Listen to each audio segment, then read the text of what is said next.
Hi friends, ನಿಮಗೊಂದು ಹೊಸ ವಿಷಯದ ಬಗ್ಗೆ ಮಾಹಿತಿ ಕೊಡ್ತಾ ಇದ್ದೀನಿ.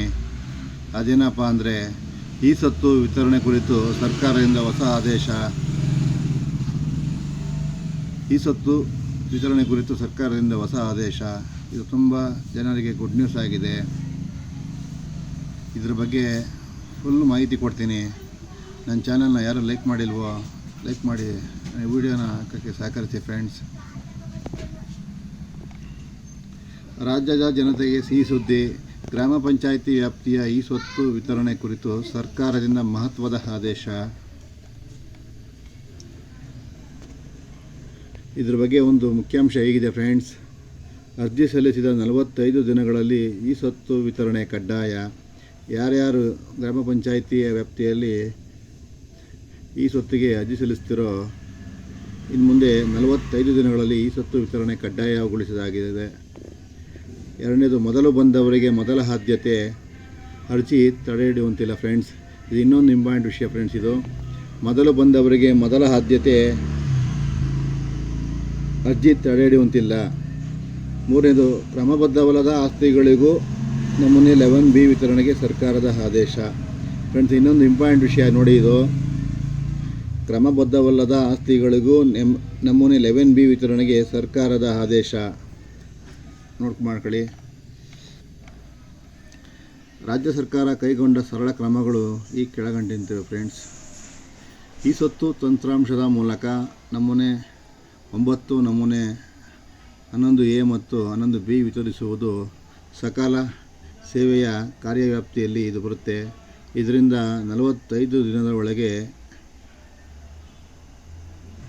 ಈ ಖಾತೆಗೆ ಪರಿಹಾರ ಸಿಗುವಂತಾಗುತ್ತೆ ಫ್ರೆಂಡ್ಸ್. ಎರಡನೇದಾಗಿ, ಈ ಸ್ವತ್ತು ತಂತ್ರಾಂಶದ ಮೂಲಕ ನಮೂನೆ 9, ನಮೂನೆ 11A ಮತ್ತು 11Bಗಳನ್ನು ತೆರಿಗೆ ನಿರ್ಧರಣೆ ಪಟ್ಟಿ ವಿತರಿಸಲು ಗ್ರಾಮ ಪಂಚಾಯಿತಿ ಸಭೆಯ ಅನುಮೋದನೆ ಅಗತ್ಯವಿದ್ದು, ಮೊದಲ ಬಂದ ಅರ್ಜಿಯನ್ನು ಸ್ವೀಕೃತಿ ದಿನಾಂಕದ ಆಧಾರದ ಮೇರೆಗೆ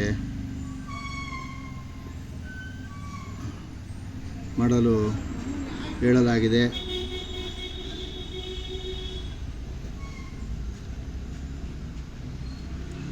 ತಂತ್ರಾಂಶದ ಬಳಕೆ ಬಗ್ಗೆ ಗ್ರಾಮ ಪಂಚಾಯಿತಿಗಳ ಅಧಿಕಾರಿ ಸಿಬ್ಬಂದಿಗಳಿಗೆ ತರಬೇತಿ ನೀಡಲಾಗಿದೆ ಫ್ರೆಂಡ್ಸ್.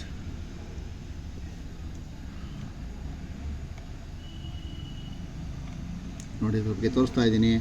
ಅಂದರೆ ಈ ಗೊಂದಲಗಳಿಗೆ ಪರಿಹಾರ ಮಾಡಲು ಸರ್ಕಾರವು ಹೊಸ ಐಡಿಯಾ ಹುಡುಕ್ತಾ ಇದೆ. ಈ ಸಲಹೆಯು ಮತ್ತು ಈ ಒಂದು ಆದೇಶವು ಯಾವ ರೀತಿ ಆಗುತ್ತೆ ಅಂತ ನಾವು ನೋಡಬೇಕಾಗುತ್ತೆ ಫ್ರೆಂಡ್ಸ್. ಇನ್ನೊಂದೇನಪ್ಪ ಅಂದರೆ, ಇಲ್ಲಿ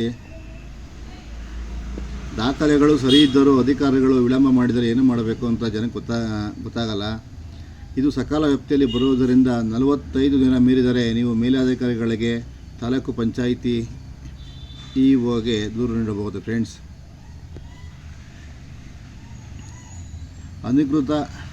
ಅನಧಿಕೃತ ಲೆವೆಟ್ ಅಂದಿರುವ ಸೈಟ್ಗಳಿಗೆ ಈ ಸ್ವತ್ತು ಸಿಗಬಹುದೇ ಅಂತ ಕೇಳಿದ್ದಾರೆ ಜನ. ಹೌದು, ಅಂಥ ಆಸ್ತಿಗಳಿಗೆ ಸರ್ಕಾರ ನಮೂನೆ 11B ವಿತರಿಸಲು ಈ ಸ್ವತ್ತು ಅಭಿಯಾನದ ಮೂಲಕ ಅವಕಾಶ ಮಾಡಿಕೊಟ್ಟಿದೆ.